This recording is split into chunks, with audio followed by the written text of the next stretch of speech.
नमस्कार,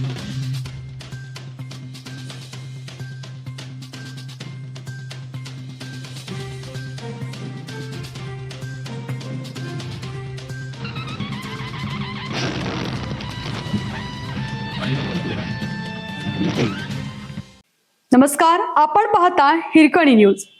हिरकणी न्यूज प्रत्येक क्षण ताज्या घडामोडी आणि महत्त्वाच्या प्रत्येक बातमीसाठी नेहमी तर. मावशींनी भाचीला पकडलं आणि दुसरीने डोक्यात घातला घाव. आष्टा येथील शेळकेमळा गांधीनगर भागात कौटुंबिक वादातून एका 23 वर्षीय तरुणीवर तिच्याच 2 मावशींनी हल्ला करून तिला जखमी केल्याची घटना घडली आहे.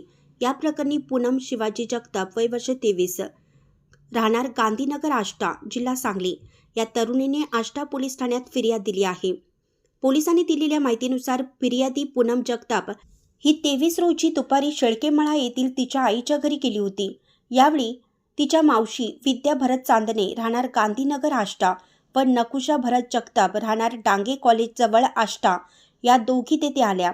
तू आमच्याबद्दल तुझ्या आईला काय सांगतेस, असा जाब विचारून त्यांनी पूनमला शिवीगाळ करण्यास सुरुवात केली. वाद वाढल्यानंतर विद्या चांदणे हिने पूनमला घट्ट पकडून ठेवलं, तर नकुशा जगताप हिने कोणत्या तरी हत्याराने पूनमच्या डोक्याच्या उजव्या बाजूला प्रहार करून तिला गंभीर जखमी केलं. या प्रकरणी पूनम जगताप हिच्या तक्रारीवरून आष्टा पोलिसांनी संशयित आरोपी विद्या भरत चांदणे व नकुशा भरत जगताप या दोघींविरुद्ध गुन्हा दाखल केला आहे. या घटनेचा पुढील तपास आष्टा पोलीस करत आहेत.